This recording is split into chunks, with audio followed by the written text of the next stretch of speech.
मंचावर उपस्थित मान्यवर आणि माझे सर्व विद्यार्थी आणि मित्र, मला माहिती आहे तिकडून प्रकाश येतोय, तुमच्या डोळ्यावर येत आहे आणि तुम्ही सुद्धा आता भाषण ऐकून थकले. कारण साहजिकच आहे की प्रत्येक विद्यार्थी एवढा ऐकण्याची क्षमता ठेवत नाही.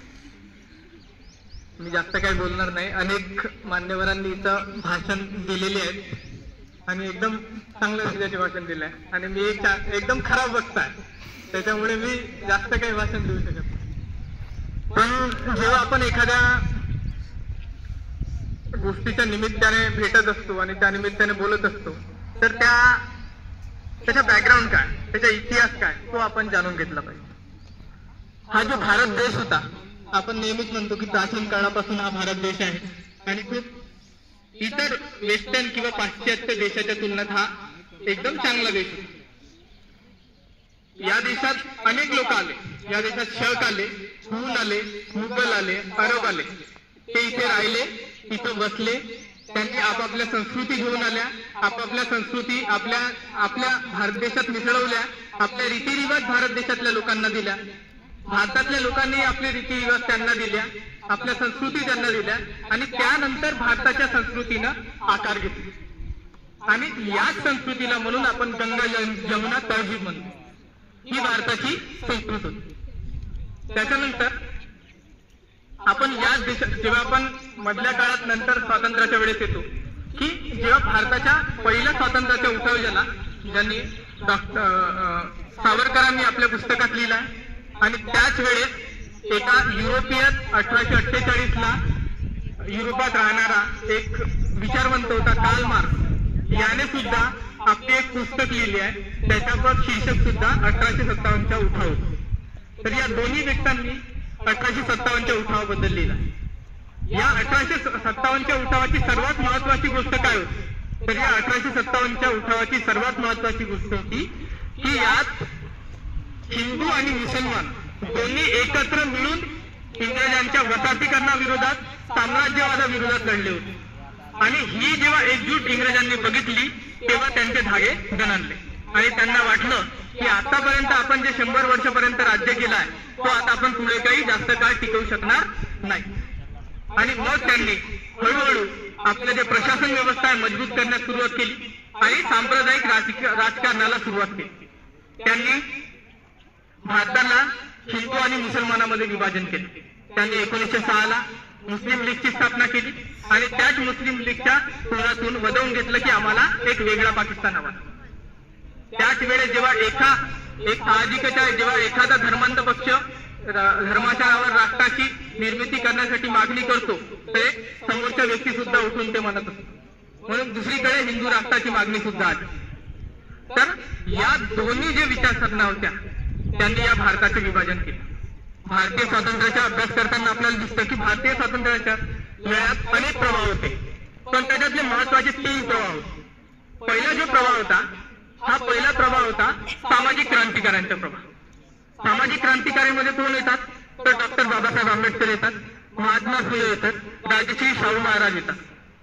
तर यांचं म्हणणं काय होतं, यांचं म्हणणं हे होतं की गेल्या 2,500 वर्षापासून या देशातील एसटी आणि ओबीसींना शिक्षणापासून वंचित करण्यात आले. त्यांना रस्त्यावर चालता येत नव्हतं, त्यांना पिण्याचे पाणी सुद्धा पिता येत नव्हतं. म्हणून आज राजकीय स्वातंत्र्यापेक्षा राजकीय स्वातंत्र्य महत्वाचे आहेच, भारताला इंग्रजांपासून स्वातंत्र्य मिळालंच पाहिजे, पण स्वातंत्र्य झाल्यावर ती सत्ता कोणाच्या हातात येईल. त्या भारतातले लोक जे त्या सत्तेवर आले ते सुद्धा जर हाच वर्तन करत असेल, स्वातंत्र्याच्या पूर्वीचे जर वर्तन करत असेल, आम्हाला पिण्याच्या पाणीपासून वंचित ठेवत असेल, शिक्षणापासून वंचित ठेवत असेल, तर हे स्वातंत्र्य कुणाचे राहील. तर हा स्वातंत्र्य कसा असेल, हा देश पुढे कुठल्या वाटेवर चालणार हे सुद्धा ठरवणं गरजेचं होतं. आणि म्हणून हे जे लोक होते आंबेडकर, फुले आणि महात्मा फुले यांनी राजकीय स्वातंत्र्याला पाठिंबा दिलाच, पण त्याचबरोबर सर्वात महत्वाचे मानलं की सामाजिक स्वातंत्र्य काय, जाती व्यवस्थेपासून मुक्तता, हा सर्वात महत्वाचा स्वातंत्र्य लढ्याचा एक प्रश्न उभा राहिला. दुसरी जो मुवमेंट होती का दुसरा जो प्रवाह होता तो होता क्रांतिकाऱ्यांचा प्रवाह. हा जो क्रांतिकारीचा प्रवाह होता यांचं म्हणणं होतं की जाती व्यवस्था ही भारतातली वास्तविकता आहे, पण जोपर्यंत आपण राजकीय स्वातंत्र्य मिळणार नाही, जोपर्यंत आपण इंग्रजांच्या आर्थिक गुलामगिरीपासून मुक्तता होऊन नाही, तोपर्यंत आपण जाती व्यवस्था सुद्धा नष्ट करू शकत. म्हणून शहीद भगतसिंग असतील, चंद्रशेखर आझाद असतील किंवा गदर आंदोलन असेल, या सर्वांनी क्रांतिकारी चळवळ चालवली. आणि 28 सप्टेंबर 1908 ला जेव्हा फिरोजशाह, आज जिथं फिरोजशाह कोटला मैदान आहे, त्यावेळेस भगतसिंगांनी 1928 ला एक आपल्या सहकाऱ्यांना मिळून एक सभा भरवली. त्याच्यात ते म्हणतात, सिर्फ आजादी हमारा मकसद नहीं, आजादी का मतलब क्या है? हुकूमत अंग्रेजों के हाथों से निकलकर मुट्ठी भर रईस और ताकतवर हिंदुस्तानियों के हाथ लग जाना, क्या यही आजादी है? क्या इससे आम इंसान की जिंदगी में कोई फर्क आएगा? क्या मजदूर और किसान वर्ग के हालात बदलेंगे? क्या उन्हें उनका सही हक मिलेगा? नहीं, आजादी सिर्फ पहला कदम है. मकसद है वतन बनाना, एक ऐसा वतन जहाँ हर तबके के लोगों को जीने का अधिकार मिले, जहाँ समाज में बंटवारा ना हो, जहाँ इंसान का इंसान पर शोषण बर्बाद हो. हम सबको मिलाना है एक शोषण मुक्त समाजवादी वतन. तर ही एक क्रांतिकारी चळवळ होती, ज्यांना माणसाचं मनुष्याद्वारा होणारं शोषण थांबवायचं होतं, ज्यांना जातीप्रथा संपवायची होती, ज्यांना या देशात नवउदारवादी भांडवलशाही धोरणे व साम्राज्यवाद संपवायचा होता. हा एक दुसरा प्रवाह होता. तिसरा प्रवाह आणि सर्वात महत्वाचा प्रवाह होता तो म्हणजे महात्मा गांधी व काँग्रेसच्या नेतृत्वात येणारा प्रवाह. आणि हा सतत भारतीय स्वातंत्र्यासाठी शांततेच्या मार्गाने लढत होता.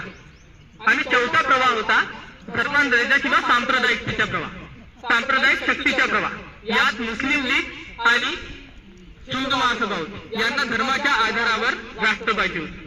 तर हे चारही प्रवाह समांतर लढत होते, समांतर स्वातंत्र्यासाठी झुंजत होते, आपापला संघर्ष करत होते आणि आपापल्या विचारधारेनुसार या भारताला लढवण्याचा एक उद्देश ठेवून लढत होते. आणि या सर्वांच्या मदतीने, सर्वांच्या संघर्षाने हा भारत स्वातंत्र्य झाला. आणि हा भारत जेव्हा स्वातंत्र्य झाला तेव्हाच भारताचं विभाजन होण्यावर भारत टेकला होता. इंग्रजांची जे छोडो आणि फूट पाडो आणि राज करो ही जी नीती आहे, जी आजही सुरू आहे, ती नीती सुद्धा तेव्हा जोरात पकडली होती आणि ते यशस्वी झाली होती. भारत आणि पाकिस्तानाचे विभाजन होत होतं. त्याच वेळेस 9 डिसेंबर 1946 ला भारतीय संविधानाची पहिली बैठक बसली होती आणि भारतीय संविधान सुद्धा आकार घेत होता. तर एकीकडे भारतीय संविधान आकार घेत आहे, एकीकडे सांप्रदायिक दंगे होत आहे. भारताच्या हिंदू मुस्लिम विभाजनामध्ये जे सांप्रदायिक दंगे झाले त्याच्यात 10 लाख लोक मरण पावले. त्याच्यात मुस्लिम आणि हिंदू दोन्ही लोक होते. आणि त्याच वेळेस हे भारतीय संविधान सभा चालू आहे आणि हे दंगे होत आहे. त्याच वेळेस महात्मा गांधी पश्चिम बंगाल मधील नवथली येथे जातात, बीडमध्ये घुसतात आणि ते सांप्रदायिक दंगे थांबवतात. आणि ही शक्ती सुद्धा त्यांच्याच होती, त्याच्यामुळे त्यांचे योगदान कोणीच नाकारू शकत नाही.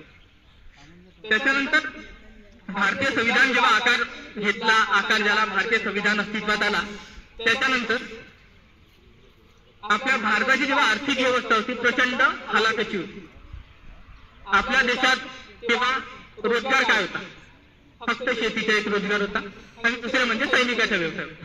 आणि सर्वीकडे राजे रजवाडे होते. भारत जेव्हा 1947 ला अस्तित्वात होता तेव्हा तो एक देश म्हणून, राष्ट्र म्हणून नव्हताच. तो कितीतरी राजे रजवाड्यामध्ये विभागला गेला होता. त्या राजे रजवाड्यावर इनडायरेक्टली इंग्रजांची सत्ता होती, तर काही भागात डायरेक्टली इंग्रजांची सत्ता होती. इंग्रजांनी स्वातंत्र्याच्या वेळेस आपल्या अधिकार क्षेत्रात असलेला म्हणजे ज्याच्यावर डायरेक्ट सत्ता होती ते तर भारताला सोपवलं, पण राजे रजवाड्याच्या भागात कधी सोपवलं नाही. त्या राजे रजवाड्यांना म्हटलं की तुम्हाला भारतात जायचं तर भारतात जा, स्वातंत्र्य तुम्हाला पाकिस्तानात जायचं पाकिस्तानात जा, किंवा मग स्वातंत्र्य राहायचं स्वातंत्र्य. तर हा जो 560 पेक्षा जास्त संस्थानिक असलेला भारत आहे, तो भारतात विलीन करणं एवढी सोपी गोष्ट नव्हती. मला माहित आहे तुम्ही बोल होता म्हणून काय वाटत आहे, पण महत्वाचा हा इतिहास आहे आणि ऐकून घ्या, नाही आवडलं तरी ऐकून घ्या, ठीक आहे. तर हे जे 560 पेक्षा विभागला गेलेला भारत होता त्याला एक सूत्रात बांधण्याचे काम, त्याला भारतात जोडण्याचे काम पंडित जवाहरलाल नेहरू व सरदार वल्लभभाई पटेल यांनी केले. आणि आज आपला भारत हा अखंड उभा आहे. तर त्याच्यासमोर 3 राज्यांनी सर्वात जास्त परेशानी केली. एक पहिला होता जुनागड, दुसरा होता जम्मू काश्मीर आणि तिसरा होता हैदराबाद. काश्मीरचं विलीनीकरण कसं आपल्या भारतात झालं, तो तेव्हाच्याच पाकिस्तानात गेला असता, पण सरदार पटेल आणि नेहरू होते त्याच्यामुळे आज काश्मीर आज भारताचा हिस्सा. पण आज आपल्याला दुसरीकडे वेगळं सांगण्यात येत आहे. वास्तव युनिव्हर्सिटीचे फेक मेसेज आपल्याला सांगतात की भारत आता स्वतंत्र झाला किंवा काश्मीर आताच विलीन झाला. काश्मीर तेव्हाच भारतात विलीन झाला होता, पण काश्मीरच्या लोकांच्या काही मागण्या होत्या त्याच्यामुळे तो असा भासवण्यात आला की भारतात तो विलीन झाला नाही. तो तेव्हाच विलीन झाला होता.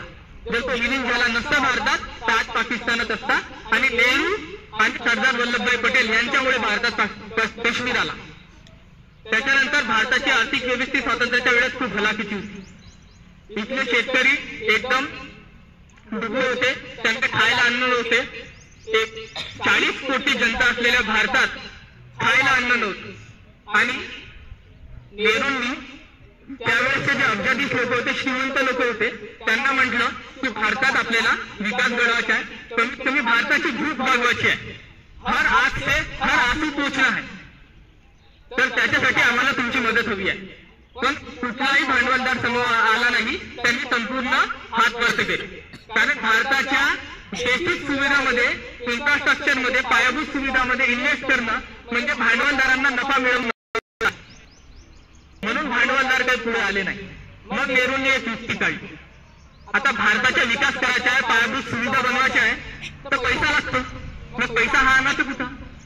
तर मग त्यांनी पैसा कुठून आणला? सांगू शकता कुठून आणला पैसा? मग आली LIC ची स्थापना, life insurance corporation. Life insurance corporation मध्ये काय करतो आपण त्या इन्व्हेस्ट करतो पैसा, की आपल्याला आज जर आपण 5,000 किंवा 1,000 रुपये भरत असेल तर ते पैसे आपल्याला एकत्र केव्हा मिळतात? कमीत कमी 20 वर्षानंतर मिळतात ना.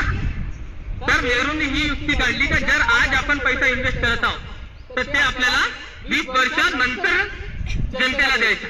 म्हणजे आज तर आपल्याकडून पैसा जमा होत आहे आणि ते जो पैसा LICच्या माध्यमातून नेहरूंनी जमवला त्या पैशातून मग काय करण्यात आले? शिक्षण व्यवस्था उभी झाली. त्या पैशातून भाकरा नांगर सारखे डॅम उभे झाले. त्या डॅम मधून शेती पिकली आणि भारत थोडा म्हणजे ज्या अन्न व्यवस्थेच्या बाबतीत पायावर उभा झाला नव्हता तो पायावर उभा होऊ लागला. लोकांची भूक जेवू लागली. आणि तेव्हा 1947 ला भाषण देताना नेहरूंनी म्हटलं होतं की मंदिर मस्जिद खूप झाले, पण आज आपले खरे मंदिर आणि मस्जिद काय असेल तर ती भारताची शिक्षण व्यवस्था असेल, भारताची डॅम्प असतील जे आपल्याला भारताच्या पायाभूत सुविधा असतील आणि त्या आपल्याला उभारायच्या, जेणेकरून देशातले कुणीही जनता उपाशी पोटी झोपू नये. त्याची गरज होती. त्याला त्या बेसिक सुविधाला नेहरूंनी मंदिर आणि मस्जिदची उपाधी दिली. तर आज भारत जर खऱ्या अर्थाने उभा झाला असेल तर ते पंडित जवाहरलाल नेहरू होते आणि त्यांच्यामुळे भारत आज खऱ्या अर्थाने उभा झाला. वैज्ञानिक क्षेत्रात आपण खूप मागे होतो. नेहरूंच्या आंतरराष्ट्रीय राजकारणातील पोहोचमुळे आणि नेहरूने आंतरराष्ट्रीय राजकारणात ना सोव्हिएत युनियनकडे झुकले ना अमेरिकेकडे झुकले. त्यांनी एक वेगळी नीती अपनावली आणि ती नीती होती नॉन अलाइनमेंट मुवमेंट. तिला अलिप्तवादी चळवळ म्हणतात. आणि आजही त्याच अलिप्तवादी मुवमेंटवर भारत उभा आहे. आजही भारताचे प्रधानमंत्री जे नरेंद्र मोदी आहेत ते सुद्धा त्याच मुवमेंटवर आता चालत आहे. तर सांगायचा मुद्दा असा की नेहरूंनी या देशाचा पाया रचला, या देशाचा फाउंडेशन मजबूत केला. त्याच्यानंतर जेव्हाही प्रधानमंत्री आले, इंदिरा गांधी आली असतील, राजीव गांधी आले असतील, मोरारजी देसाई आले असतील, PV नरसिंहराव आले असतील, अटल बिहारी वाजपेयी आले असतील आणि आता प्रधानमंत्री नरेंद्र मोदी आले असतील. तर यांनी विकास केला. कारण विकास हे थांबणारी स्थिती नाहीच आहे. तिथं सतत चालत असते. कुठल्या काळात ती कमी होते, कुठल्या काळात जास्त होते. पण मुद्दा आहे का विकासाला सर्वात महत्वाची गोष्ट राहते बेस. आणि तो बेस नेहरूंनी तयार केला आणि त्याच्यानंतर त्या बेसवर सुपरस्ट्रक्चर बांधण्याचं काम कोणी केलं असेल तर त्याच्यानंतर सुपरस्ट्रक्चर वेगवेगळ्या प्रधानमंत्र्यांनी बांधलं. भारतासमोर या वर्षात अनेक मुद्दे आले. भारताने ईशान्येकडील राज्यातील अलिप्तवादी चळवळी पाहिले, ज्याच्यापासून भारत वेगळा पडत होता. भारतासमोर द्रविडिस्तानाची मागणी सुद्धा आली. भारतासमोर पाकिस्तानकडून राज्य प्रयोजित आतंकवादाचा प्रयोग सुद्धा झाला. पण भारत आजही आणि तेव्हाही आणि समोरही कवी बाबुलची कविता आहे आम्हाला होती, बाबुल झाड उभेच आहे. किती संकट आले तरी बाबुल झाड उभेच आहे. तर आज आपला भारत सुद्धा आजही राहील, उद्याही राहील आणि परवाही राहील. इथं कितीही फाटीवादी आणि तानाशाही लोक आले तरी भारत तसाच्या तसाच बाबुल झाडासारखा उभा राहील. जास्त काही बोलत नाही. धन्यवाद.